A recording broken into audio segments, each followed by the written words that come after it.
Alright guys, my name is Josh Carney. I also go by the name of Son of the South. It's been a great weekend here at the OT Nation show. It's been a pleasure meeting all the great vendors and seeing a lot of good faces and new faces and meeting social media friends and friends from the past and meeting new friends. So I'll tell you a little about myself. Like I said, my name is Josh Carney, and ever since I was a kid, I grew up in the outdoors. And 3 years old, when I was about her size, my dad would take me out hunting and fishing, and we'd have a good time. I knew from that point I fell in love with hunting and fishing. And most people, most kids played basketball, football, and sports like that. And I played that for a little while, and it just wasn't my thing. My thing was out being in nature and getting to experience things that a lot of other people didn't do. What's your name, girl? So as I grew up, I just had a passion for the outdoors, and as I got older, I wanted to do more in the outdoors. So my family took me small game hunting, rabbit hunting, squirrel hunting, and we had rabbit dogs and things like that. We hunted every weekend. It was a passion of mine. But as I grew older, I just wanted to find something more, be out in the woods more, and get to see nature and get to experience things.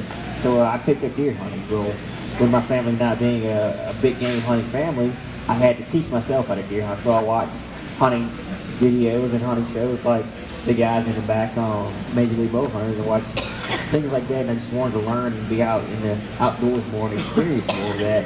So at 11 years old, I went out and got my dad's rifle and set up a stand one afternoon, and I went hunting. I killed my first deer on my own, and from there I got hooked. And if you guys ever killed your first deer, it's an addiction. And so from there, I just wanted to do more, and I got back to learning things about the outdoors, and around the age of 13, I was like, man, well, what else is there to do? Deer season's over with, and you gotta wait all the way to October to get in there again. So I discovered something called turkey hunting. And boy, let me tell you, that's like a drug.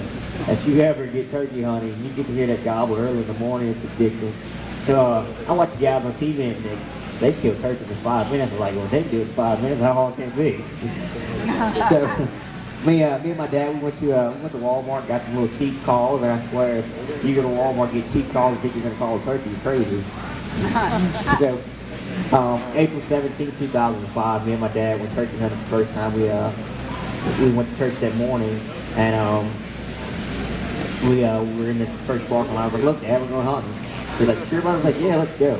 So I bagged him, and like, by the time the pastor said amen, I was out in the parking lot stripping in my hunting clothes. And so we went to the woods at one of the spots that I grew up hunting on, and we go down the gravel road, and there's a turkey feather. And I was like, look, this is the spot, we're going in. So we cross the ditch and get to the woods, and we set up, and my dad set up first, and I get 30 yards apart to the right, and we start calling. Now, I'm going to let you guys know right now, my dad is not an experienced turkey caller, and he sounded awful. So he was sitting there calling, and it's out. Like, look, just stop. Look, I gave him a signal. I was like, look, stop. It's so bad. Stop. Brett. So when I gave him a signal, I started calling. The bird came behind a tree that I was sitting on, and it was my first time turkey and my dad's first time too. So we were uneducated on what was going on, how to turkey hunt. So we thought it was a bigger bird to shoot a bigger load. So my dad was actually shooting double-aught buckshots at the time, and I looked over to my left, and he was aiming, and he pulled the trigger and he shot. When he shot me. And my body went numb, and I couldn't hear anything. My ringing sensation. I was like, man, what happened? And I realized that I've been shot. And I see my dad running over, and he comes picking me up, and he's crying and everything like that. It's like, Dad shot me. And he picks me up, and he runs me to the ambulance while he's on the phone. Like, I'm thinking at this time, like, this is over. This is it. Chasing behind a stupid bird, and that's what happens. Dang, I never eat Kentucky Fried Chicken again. But so he's carrying me out down the woods, and he's on the phone with the ambulance, and like at this point, I'm like, this is it, it's over with. And I'm like, God, just protect my dad. This is it. This is the light. I see the tunnel. This is it. Just watching with my dad. He gets me to the ambulance, and right then I black out. Next thing I know, I wake up with white lights everywhere, and this beautiful blonde lady comes up, and I'm like, are you an angel? She's like, no, you're in the hospital. Dang. I was trying to get your wing number, girl. And after that, they brought me back to, I did multiple surgery. I had tubes hooked up on me everywhere, and come to find out, I had the bullet hit me here across my chest, and this arm, I have one still lodged in my shoulder, one still lodged in my pelvis. Bullets hit my lungs, my stomach, and my esophagus. Now, the bullet that hit my esophagus, actually, I couldn't breathe. So they had to put a breathing tube down my throat. And their doctor came in one day and said, look, man, you never walk again. I was like, huh, bummer, dude. I mean, I won't walk again. I was just walking like 2 weeks ago. And so I took that bad news a little hard. And then the next time he came in, he's like, look, more bad news. That tube's been in your throat for a little too long, and you're going to need a trach. You never talk again. I'm like, look, dude, you pissed me off one time. This time, it's not going to happen. So I poured a tube on my throat, and I was like, look, dude, you're wrong. I can talk. And he was like, what? The nurse came to turn around. I was like, is he talking? I was like, yeah, that's right, sweetie. What's those digits? So, while in the hospital, I was depressed. Man, I wanted to get back into the outdoors, and my dad was sitting there about the situation. He was devastated about it, of course, and the only thing I had to ask him was, he said, are you okay? I was like, yeah. He's like, you want to talk about it? I was like, heck yeah, I want to talk about it. He's like, well, what do you want to know? I was like, did you get the turkey? He's like, I don't know. I was like, well, you never were a good shot. So, once that happened to me, I spent a couple months in the hospital, but once I pulled a tube out, I discovered that it altered my voice, because at the time I was only 13 years old, so it altered my voice and left me with a really raspy pitch and high pitch. And almost a year and a half ago, I discovered that I could do crazy animal sounds because of the accident. So while I was in the hospital, I was recovering and things like that, and I had to adapt to a life from walking to being in wheels and new transportation, finding ways to adapt and get around in the world. And I got to the hospital, and 2 weeks later, everybody was babying me. They didn't want me to do anything. I couldn't care for myself. I couldn't be a normal person. The person I was before just had to be somebody else. I had to live a totally different life. Everything was changing different. And I just got sick of being babied. I mean, I lost my independence. Once you lose your independence, you got to rely on everybody. It's horrible. It's something that you don't want to do. It's one of those feelings where you lose everything pretty much. So I was like, look, I quit, leave me alone. Dad, go get the dogs, load them up, we're going hunting. He's like, what? I was like, yeah, we're going hunting. And my mom was totally against it. My dad was against it too. I was like, look, this is my life, I'm going to live it, so let's do it. And we went back hunting 2 weeks after I got out of the hospital, and I didn't stop from there. I mean, after that, I just had to find new ways of getting around and adapting to the situation. I mean, every challenge in outdoors, I mean, as far as we all know that hunting and fishing is challenging enough, but to add wheels to it, it's extremely hard. So I had to find ways to adapt to it and get around and make a new meaning of this new life that I had. And it worked, because no matter what I do on a daily basis in my life, it's a challenge, but adding the outdoor element to it is more of a challenge, and it just flows and it works for me. So you have to figure out ways to get around. But at this point, I didn't know being in a chair was different for me. I didn't know how to take it. I didn't understand what was going on at the time. And I got with groups that were taking disabled people out on hunting and fishing trips, things like that. And at first I'm thinking, well, this is weird. I don't know these guys. I have nothing to do with these guys. We have nothing in common, because a few weeks ago, I mean, I was walking around. It was weird. I just didn't understand. But then I got to realize, I mean, well, these people are just normal people. They just they have limitations that God put in their life, and they make the best of it. And I was on a trip one time, and these kids, they had illnesses. They were terminal illnesses. They were going to die in a couple of days. But what really hit home for me, what really sad to me, is these kids and their family knew that they weren't going to make it maybe the next week or the next month or maybe the next day, but they lived like tomorrow was their last day. Like, they had the biggest smiles on their faces, and everything about them was so happy. Just the demeanor that they had on their faces was so warming and so exciting. I was like, well, heck, if they could do it, knowing that they're going to pass away anytime soon, what do I have to worry about? I mean, I might be in a chair, my life's good. I can't complain. So at that point, my whole life and my aspect of things changed, and well, what's next? So after that, I just started going around and doing everyday things, adapt to the chair, being as happy and lucky as I can. And a year ago, I was at a show. So a year and a half ago, I was at a show, and this guy, he had a turkey call, just like some of these booths here, and this guy, he was trying to sell me a turkey call, and he was like a used car salesman, and that's like the worst. It was probably the best, but the worst at the same time. He was running this turkey call, he sounded awful. Like, he sounded worse than my dad, I swear.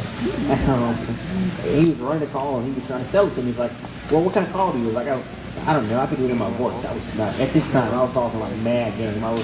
He called me out of my bluff. So he was like, well, let's hear it. So I did it, and the owner of the company turned around and was like, is that our call? He's like, no, that's that kid right there. So they kind of ran me away from their booth. So I went to another booth and like, oh, okay, you can do turkey calls. What else can you do? I was like, I don't know, I just learned that 10 minutes ago. And so people just started asking, well, what other kind of calls can you do? And I just started developing a language of animals. So last year I went to a big show called ATA show, and big name people there, like all the outdoor celebrities that we look up to on TV, that I looked up to on TV. And one of my friends, Kirsten Josh, she was like, look, I want you to go around doing your calls to people and just call your heart out. It's like, you're crazy. I'm not making animal sounds to these famous people. And so she kind of forced me into doing it because I was sitting there and I passed by Jim Shockey and I was starstruck. I was like, that's Jim Shockey. And she went through the crowd like part of the Red Seas like Moses. And she's like, hey, Jim Shockey, I want you to hear something. And so I'm sitting there looking like a little fool making goose calls at Jim Shockey. He's like, who's this kid? So it worked out well. I mean, everybody started learning about me and things like that. So I just grew tremendously in the last year, and it all worked out pretty well for me. So now that we're done with the boring part of the show, let's get to the entertaining part. You guys want to get some calls? Yeah. All right, let's name something. We're gonna do it first. Name something. Do turkey. Goose. Turkey. Turkey. Here we go.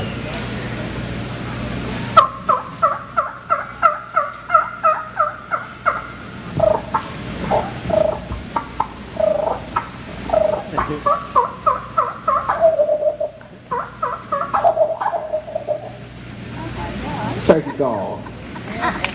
Thank you. All right, we're gonna switch up the waterfowl. Any waterfowl hunters in here? Duck hunters, goose hunters? What do you hunt? Ducks and geese. Ducks and geese. Your favorite duck is probably a mallard, right? Yeah. It's a mallard.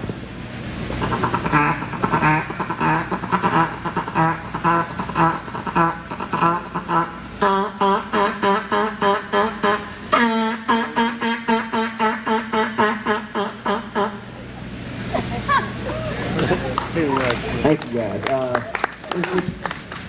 Let's switch over to wood duck. Let's see.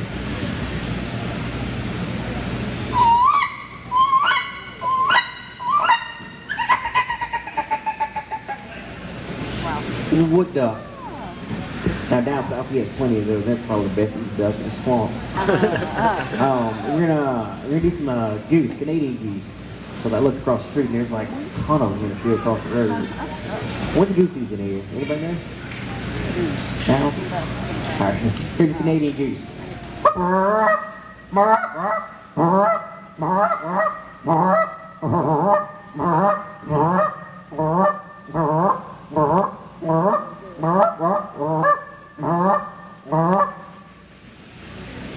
Canadian goose. Can any of you guys do that? Yeah. Oh, we're going to start calling volunteers in a second. Don't you worry. Alright, we're going to switch it up to speckled belly goose. This is going to get a little loud.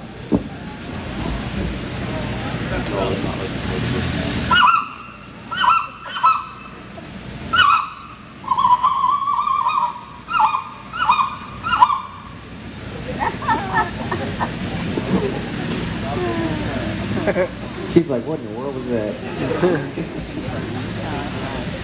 Alright. Well, yeah, we're going to finish it off with some elk calls.